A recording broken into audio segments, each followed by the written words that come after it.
Hey there, cats and kitties. I am the Blues Man, Johnny Blues, and with this video, I'll be discussing my thoughts on episode 15 of the anime series Shokugeki no Souma. And this was just an awesome episode, very much anticipated by me ever since leaving off 2 weeks back now, episode 14, with this ominous overtone of the autumn elections. And what the hell was that going to play out to be? These characters just barely survived this Totsuki camp offshoot of the main academy proper, and now they're going home, and much as it was when they were transferring over to the camp, it's like they're transferring from one hell to another and then back again, back into hell, you know, from hell to hell once again, all over again.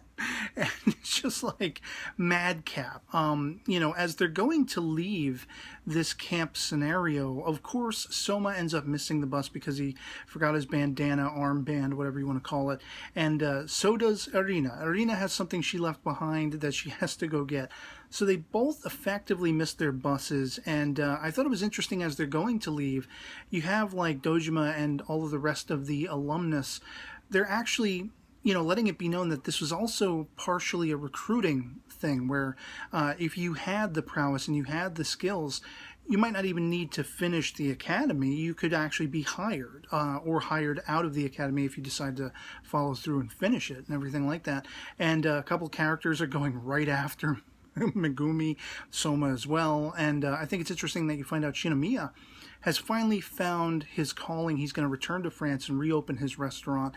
He now has his sights set on becoming a 3-star restaurant and everything, something no Japanese cook in France has ever accomplished, according to the dialogue. And he's actually taking Inui with him, which I thought was absolutely just really sweet and cool for a particular character, because I was just infatuated with the Inui character. I thought she was hilarious. The voice, the way she'd always get in the way of anyone trying to get their hands on Megumi, even in this scene, in this sequence. And as they're leaving, Dojima has this flash that I'm like, what's he recognizing? Is he seeing in Soma from behind, you know, as Soma's walking off? Is he seeing Shinomiya as a young man walking away, or is it something else? And of course, after the sort of very adversarial car ride back between Arina and Soma, which was hilarious, by the way, lo and behold, do we find that his father, you know, Joichiro, he has decided to come back. And this is where a groundswell of just, you know, shock and awe revelations pour out about Soma's father. We find out that he was Saiba Joichiro before he was Yukihiro Joichiro, and this was, you know, he's part of the alumnus. He never completed the school, apparently, the academy, Totsuki, but he was a member there. He was part of Polar Dorm. He was one of the, you know, elite 10 and everything. He was the second seat right under Dojima. And to know that these two were kind of so influential, it explains why he was so determined to have Soma follow in his footsteps, you know, become part of his alumnus and everything like that. But it's also a matter of he wants to push Soma to do what he couldn't, perhaps. Maybe he was so caught up with the idea of becoming that nomadic traveler, as they say. He's renowned in myth and legend in that school and everything, as having gone wandering and sort of disappeared off the map. He opened up his own little restaurant and everything like that, and that's where he taught Soma for so many years. And it's just really interesting because this episode has two sides to it at that point. There's the reminiscing side and finding out about, you know, Soma finding out about his own father. And there's really a father-son bonding effect happening that just really warmed my heart. When, you know, Soma gets up the courage to ask him what Polar Star was like back when he was there and what the school was like. You know, they don't even need to have any sort of text or speaking going on during that sequence, because, you know, it's just all these great stories and fond remembrances. And it's a real, you know, like I say, a bonding effect, a closeness effect between Soma and his father. And yet at the same time, there's still that rivalry and that challenging each other, as we end the episode with, where basically, you know, that sort of calling Joichiro the demon or whatever, he's challenging Soma. He wants to see how far Soma has come. And I just thought that was perfect because, you know, it's as I say, you have all these characters, they just barely survived the camp. They're coming right back from one hell into another. But then, of course, you have Joichiro. Why is he there? Why exactly is he choosing now of all times to return and to see what his son is made of, if he's made any progress? Surely, as a viewer, we know he has. He's come very far. He's learning from mistakes. He's rising to every challenge. He let Megumi take command in a very important role for her and everything like that. So he doesn't have to be the end-all be-all like the Shinomiya character was before all of that, Megumi mess. And it seems to coincide with a slight revelation, unless my eyes deceive me and I'm very wrong. It looked to me that the item Arina went back for, that she had forgotten, was like a cookbook or something like that, a book of recipes or whatever it is.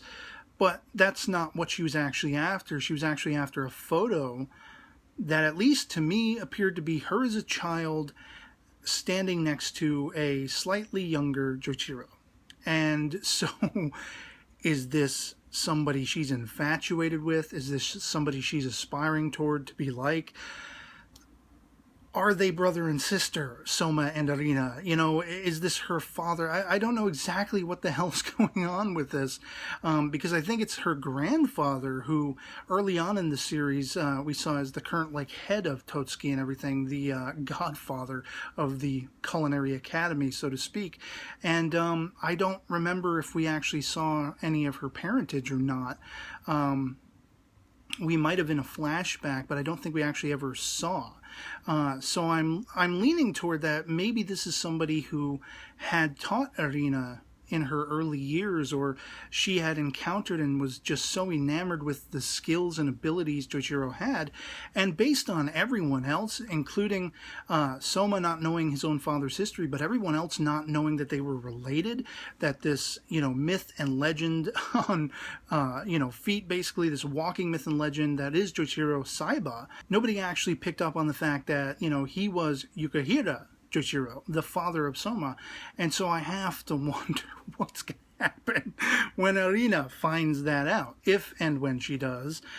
Presumably she will. And it just, not only does Soma have to deal with now being challenged by his father to see how far he's come, but we still have those autumn elections, and as Arina pointed out, all of those suits and ties that were in that final challenge. They were sort of cherry picking who seemingly had the most skills and who was going to rise above, as she says, as she puts it. And she doesn't, once again, believe Soma has the capability. But there is that one whisper that calls back to maybe there being a dynamic between Arina and Joichiro and Soma, because she mutters under her breath in the car ride back something like, "So like his cooking," or something like that. And that, to me, spells there is a subconscious recognition that there's a similarity between whomever this is, if it is Joichiro that she remembers from childhood and she went back to get the picture of. Maybe she's making a subconscious link between the way Soma carries and conducts himself and the way he gets himself out of these dilemmas with his cooking prowess on the fly. He can sort of, concoct and adapt new things, new ways of doing something on the fly. So it definitely spells for a lot of crazy character interaction, and just, it's going to be balls to the wall. And I'm so uber stoked and excited to see where it all goes. So I'd love to hear from you guys in the comments below what you thought of episode 15 of Shokugeki no Soma, if you've seen it, if you've been enjoying it, if it was welcome back to you, what you thought of the new OP and ending animations and music and everything like that. And, as I say, for me, I really kind of preferred the original OP song and everything. Just got really catchy. And this one, it's going to take a little while for this one to settle in for me, I think. We had a couple of newer characters, at least, I don't know if debuted in the OP, but, more sort of in the forefront in the OP, so I'm wondering if these are characters, and we actually see one sort of a darker skinned with gray hair. It looks like he's sniffing a cigarette or something like that as he's walking, as everyone's leaving Totsuki camp and everything. And it just little nods like that, I'm assuming, are building toward we're going to be seeing them. Kind of like what they did with the Aldini brothers. We saw them a couple of times, but there was no talking of them or, sort of referencing them to know who they were. And then finally they debuted a couple episodes later. So I'm assuming it's going to be something along those lines, where this character and some others that, as I say, are in the forefront in the OP now, the new version of the OP, that's probably precursor to their becoming a part of the story.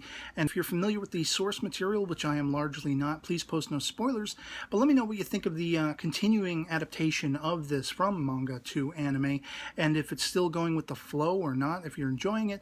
If you're not, tell me why not, and we'll have a conversation. Love having the conversation with you guys in the comments. And so yeah, otherwise that'll be pretty much it for me on this. Hope this video finds you well, and I'll catch you all later. Peace.